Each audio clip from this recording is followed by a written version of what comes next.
नमस्कार मित्रों, आज हम लोग अध्ययन करेंगे कक्षा 10वीं अध्याय 2 चरों का रैखिक समीकरण। इसके अंतर्गत हम सीखेंगे रैखिक समीकरण निकाय का हल करना।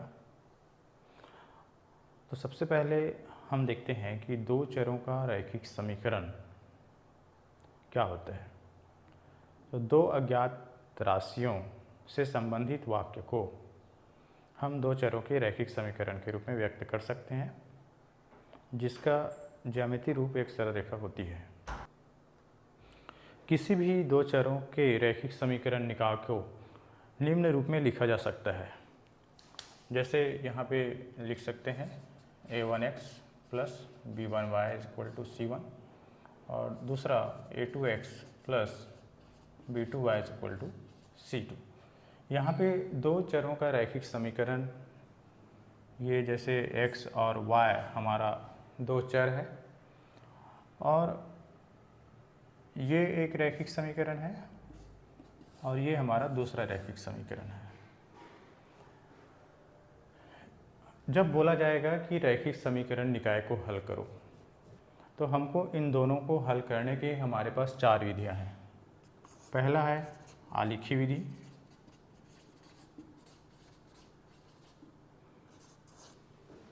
दूसरा हमारे पास होता है प्रतिस्थापन विधि,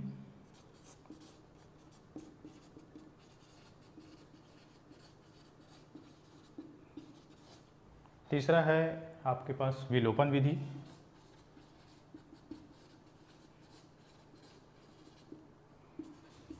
और चौथा है हमारे पास वज्रीकरण विधि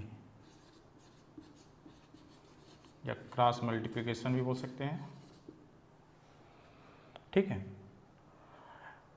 समीकरण रैखिक समीकरण निकाय को हल करने का मतलब है इसके x और y का मान ज्ञात करना। x और y मान हमको निकालने के लिए ये 4 विधियां हैं। कोई भी सवाल को हम इन चारों विधियों में से किसी भी एक विधि के द्वारा बना सकते हैं। तो चलिए शुरू करते हैं हम लोग प्रश्नावली 1, जिसमें हमको बोला जा रहा है कि निम्नलिखित कथनों को समीकरण के रूप में लिखिए। हमको समीकरण जो कथन है उसको समीकरण में बदलना है।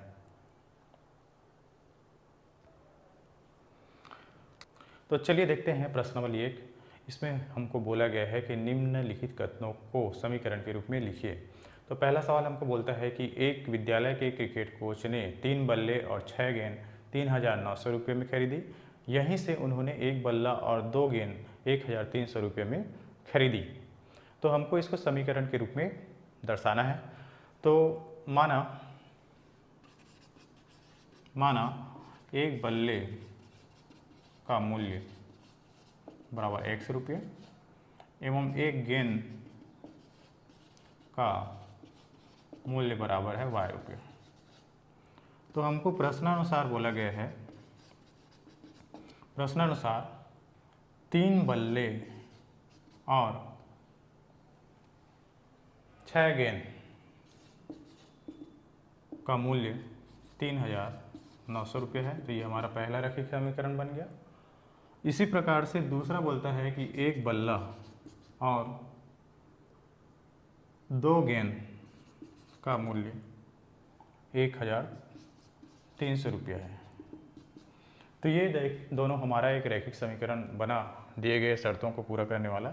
इसमें से x और y का मान इन दोनों को, है ना, पहले बताया चारों विधियों में से किसी भी विधि से हल करके हम इसका हल ज्ञात कर सकते हैं, या 1 बल्ले और 1 गेंद का मूल्य हम ज्ञात कर सकते हैं। इसमें हमको जैसे आलेखी विधि से जब हल करते हैं तो ये दोनों से संबंधित हम सरल रेखा बनाते हैं, क्योंकि रैखिक समीकरण एक सरल रेखा को प्रदर्शित करता है और जो दोनों सरल रेखा है वो एक दूसरे को जहाँ पर काटते हैं वो उसका हल होता है।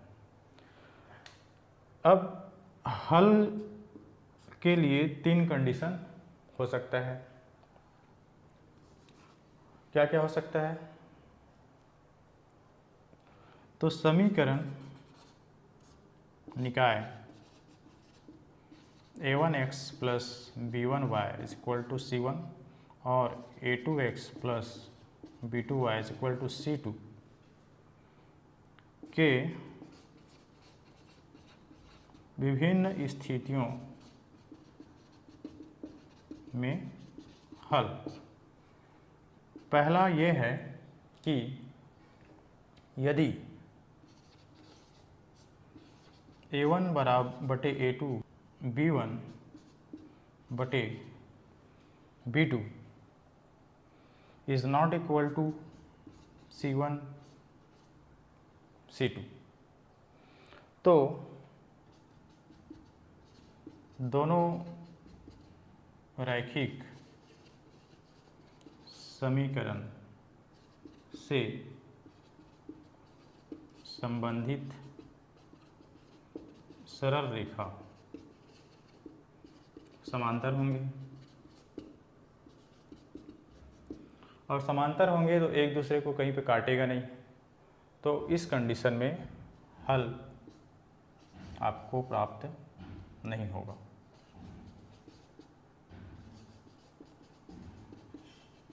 कोई हल नहीं होगा, कोई भी हल प्राप्त नहीं हो सकता।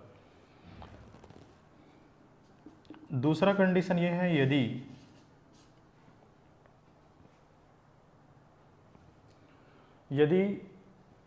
a1 a2 बराबर नहीं है b1 बटे b2 के, जब ये बराबर नहीं होगा, ये a1 a2 b1 b2 का है ना अनुपात बराबर नहीं होगा, तो रेखाएं एक दूसरे को प्रतिच्छेद करेंगे और इसका अद्वितीय हल आपको प्राप्त होगा।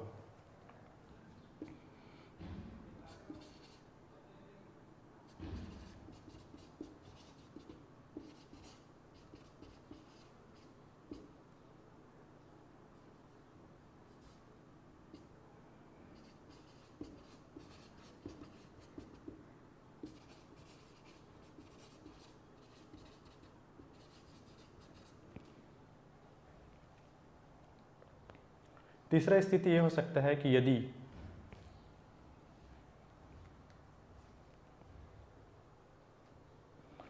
तीसरा स्थिति ये हो सकता है कि यदि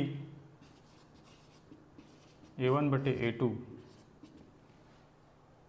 बराबर b1 बटे b2 बराबर c1 बटे c2, यदि ये तीनों बराबर हो तो रेखाएं संपाती होगी।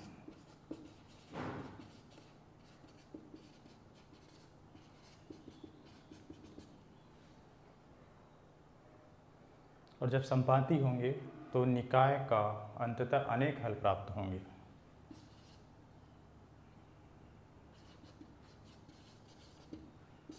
क्योंकि सभी बिंदु एक दूसरे पर होंगे, एक रेखा के सभी बिंदु दूसरे रेखा पर होंगे, तो इस स्थिति में आपको अनंत हल प्राप्त होंगे जब ये तीनों अनुपात आपका बराबर प्राप्त होगा।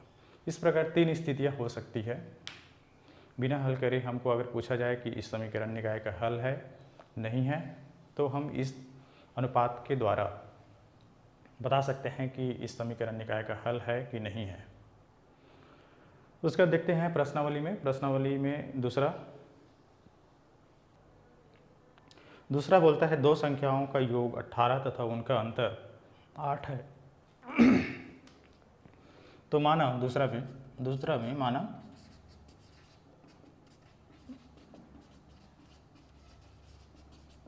माना वे संख्याएं x एवं y है।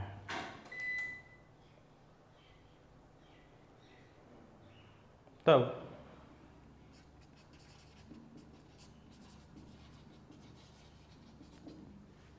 प्रश्नानुसार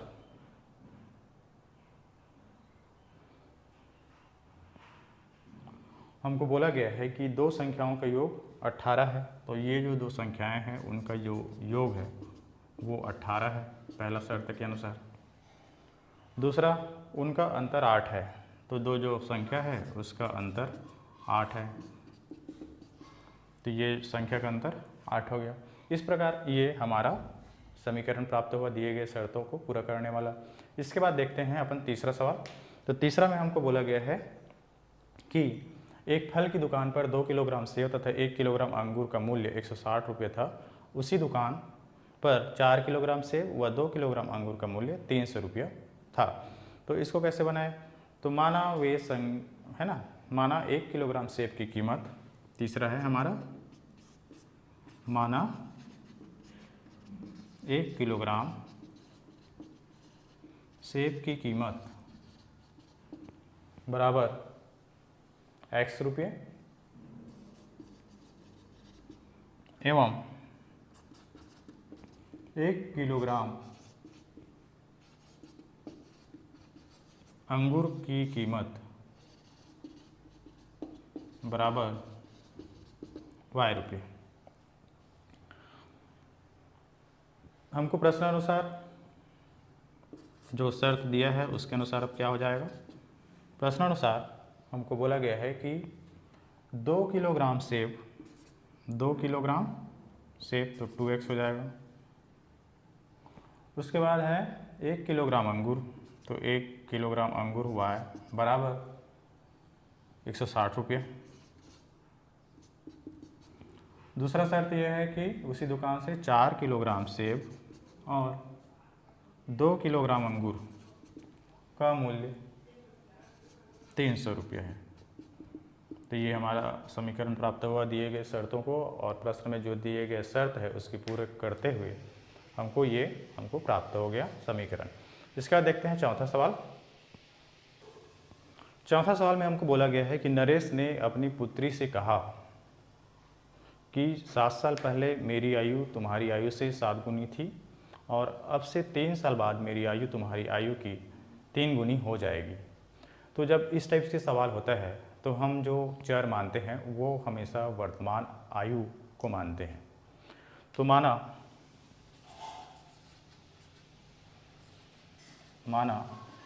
नरेश की वर्तमान आयु x वर्ष है एवं उनकी पुत्री की वर्तमान आयु y वर्ष है। प्रश्नानुसार सकते हैं 7 साल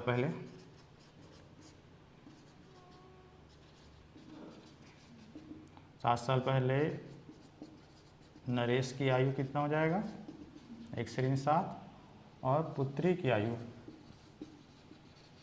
हो जाएगा y/7। इसी प्रकार एक चीज़ और बोला गया है यहाँ से कि 3 साल बाद, तो 3 साल बाद कितना हो जाएगा? 3 साल बाद मतलब वर्तमान से 3 साल बाद कितना हो जाएगा? तो 3 साल बाद नरेश की आयु कितनी है? नरेश की आयु बराबर हो जाएगा x+3 और पुत्री की आयु बराबर y+3। अब प्रश्न में जो बोला गया है उसके अनुसार इसको जमाते हैं। पहला शर्त ये बोलता है कि 7 साल पहले, ये हमारा शर्त 1 है ना, और ये हमारा 2 है। तो 7 साल पहले की आयु वाला देखते हैं। तो 1/7 नरेश की आयु हुआ। तो नरेश बोलता है कि 7 साल पहले मेरी आयु तुम्हारी आयु से 7 गुनी थी। जो भी आयु था उसका 7 गुना। इसको हल कर देते हैं थोड़ा सा। 1/7 बराबर 7y और 7 7 49। इधर इसका पक्षांतर किया, पक्षांतर करने पर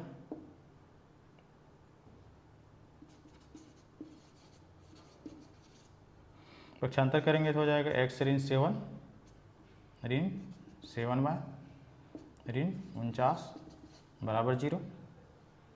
या चाहें तो 49 को उधर रहने दो, है ना, तो इधर रखेंगे राइट साइड, तो -49 और इधर से 7 और, है ना, ये 7 उधर चले जाएगा।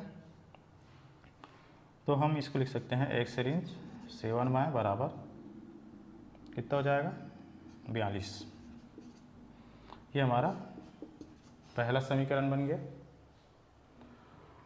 ठीक है, इसके बाद दूसरा में देखते हैं, इसको अगर इधर ला के रखेंगे तो ये इस टाइप से भी लिख सकते हैं इसको। उसके बाद है दूसरा शर्त से समीकरण क्या बनेगा। दूसरा ये बोलता है कि 3 साल बाद मेरी आयु तुम्हारी आयु की 3 गुनी हो जाएगी। तो 3 साल बाद x+3 थी, तो नरेश की आयु 3 साल बाद x+3, तो 3 साल बाद मेरी आयु तुम्हारी आयु की 3 गुनी, इस कंडीशन में 3 गुनी है। तो इसको हल किया तो x+3 = 3y + 3 × 9। 3 का कोष्टक के अंदर जो भी राशि है उसके साथ पूरा गुना होता है। इसके बाद हम क्या करते हैं, इसका पक्षांतर करते हैं। 3y का पक्षांतर किया तो x ऋण 3y, जिसका भी पक्षांतर करेंगे उसका चिन्ह बदल जाता है। तो x ऋण 3y बराबर 9 ऋण 3, तो ये x ऋण 3y बराबर 6। तो ये हमारा इसको ऐसा भी लिख सकते हैं। तो ये हमारा दूसरा समीकरण हुआ। इस प्रकार दिए गए शर्तों को पूरा करने वाले ये दोनों समीकरण हमारा आंसर हुआ। इसके बाद अगला सवाल है हमारे पास। 5वां सवाल हमको बोलता है, एक व्यक्ति घर से कार्यालय तक जाने के लिए 90 किलोमीटर दूरी तय करता है। इसके लिए वह ट्रेन और टैक्सी का उपयोग करता है। व्यक्ति द्वारा टैक्सी से तय की गई दूरी ट्रेन से तय की गई दूरी की 2 गुनी है। तो इस सवाल को हमको बनाना है। तो माना ट्रेन द्वारा तय की गई दूरी x किलोमीटर तथा टैक्सी द्वारा तय की गई दूरी y किलोमीटर, हम इसको मानते हैं। तो माना ट्रेन द्वारा तय की गई दूरी बराबर x किलोमीटर एवं टैक्सी द्वारा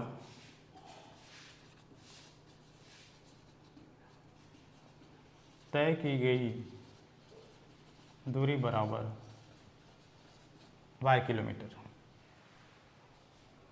तब प्रश्नानुसार जो प्रश्न में दिया है उसके अनुसार प्रथम शर्त हेतु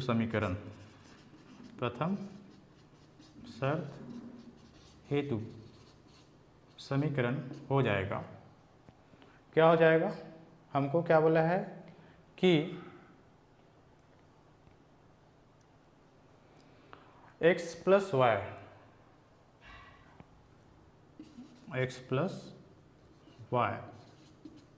मतलब ट्रेन और टैक्सी के द्वारा तय की गई दूरी बराबर है 90 किलोमीटर। द्वितीय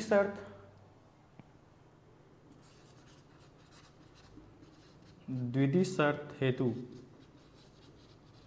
समीकरण हो जाएगा। इसमें बोला है व्यक्ति द्वारा टैक्सी से तय की गई दूरी ट्रेन से तय की गई दूरी की 2 गुनी है।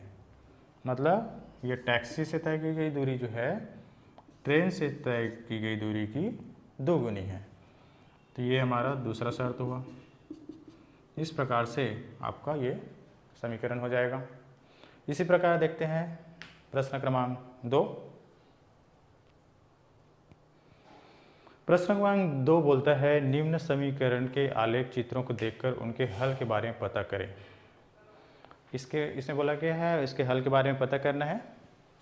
तो पहला हमको दिया है समीकरण 3x + 2y - 12 = 0 और x - y + 1 = 0 में खाली स्थान हल है। तब x और y के मान खाली स्थान होंगे। तो हमको इसमें हमको सवाल दिया हुआ है, उसको इस ग्राफ की सहायता से हमको बनाना है। सदा इसमें 4 तो हमको दिया हुआ है। तो चलिए देखते हैं।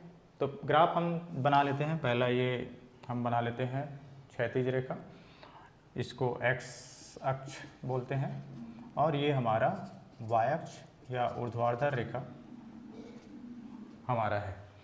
दोनों एक दूसरे पे जहाँ पे काटते हैं उसको O से दर्शाते हैं। और इसको बोलते हैं मूल बिंदु। और मूल बिंदु के एक्स अक्ष में जो दाएं पक्ष साइड में जो भी संख्यात्मक मान होंगे वो पॉजिटिव होते हैं,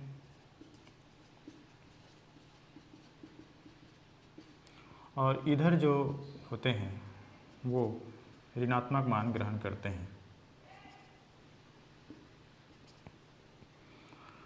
इसी प्रकार से y अक्ष में ऊपर की ओर धनात्मक होता है और नीचे की ओर ऋणात्मक होते हैं।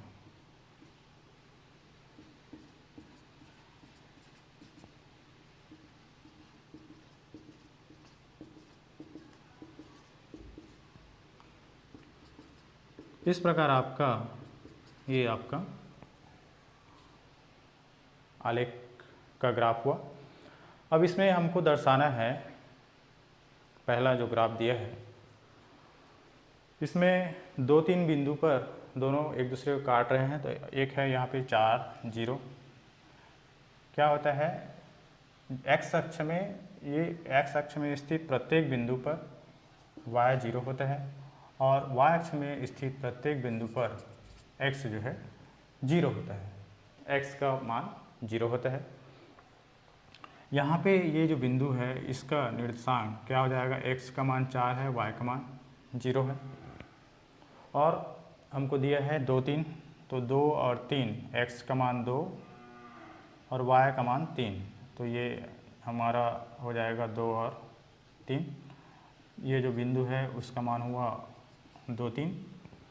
और एक बिंदु है 0, 6, तो ये हमारा हो जाएगा 0, 6। ये जो बिंदु है x का मान यहाँ पे 0 और y का मान 6। इसी प्रकार एक बिंदु दिया है -1, 0, तो ये हमारा -1 हुआ है ना, -1 है और y का मान 0 है, तो -1, 0। तो इससे होकर एक रेखा है इस टाइप से, और एक रेखा है ये हमारा इस टाइप से। स्केल से बनाओगे तो सीधा बनेगा ये। तो इस प्रकार से एक हमको दिया हुआ है, इस सरल रेखा का समीकरण दिया है x - y। तो इस प्रकार का जब भी ग्राफ बनाते हैं तो उसके लिए हमको पैमाना लिखना होता है। तो पैमाना यहाँ पे हम लोग लिख लेंगे। तो पैमाना यहाँ पे जैसे बनाया है ना, x अक्ष में क्या हो जाएगा, 1 सेंटीमीटर बराबर 1 इकाई, और y अक्ष में 1 सेंटीमीटर बराबर 1 इकाई। ये पैमाना बनाया। तो हमको यहाँ पे दिया है x - y बराबर -1 बराबर 0, और दूसरा हमको ये दिया है कि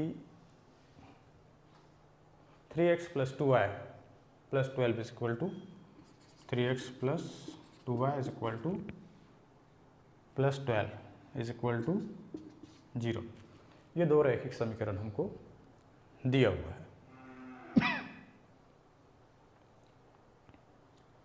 अब इसमें हमको 3x + 2y - 12 और x - y + 1 = 0 दिया हुआ है। तो इस ग्राफ से हमको इसका हल क्या होगा ये पूछा गया है।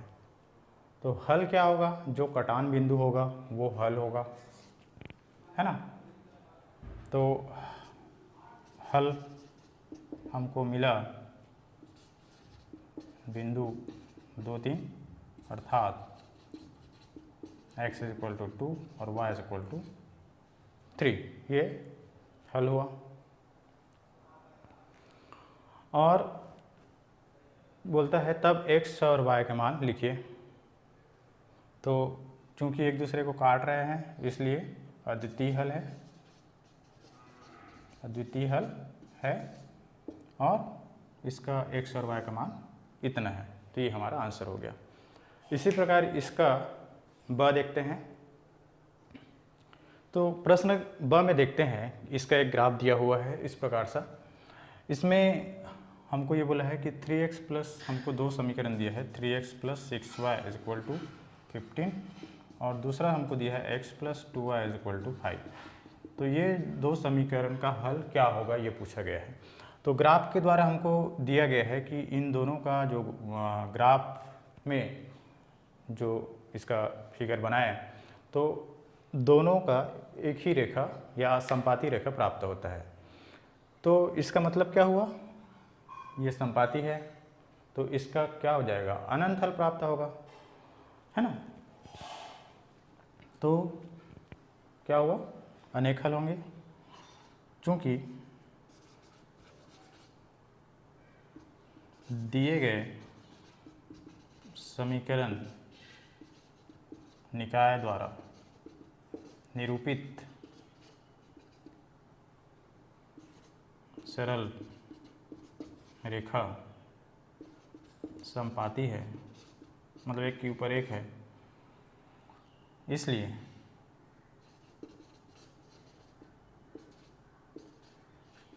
अनेक हल होंगे या अनंत हल होंगे, ये आपको लिखना है। इसके बाद इसी प्रकार से हम देखते हैं स। तो स वाला ग्राफ से आपको स्पष्ट रूप से बुक को देखोगे तो दिख रहा है कि दोनों जो रेखाएं हैं वो समांतर है।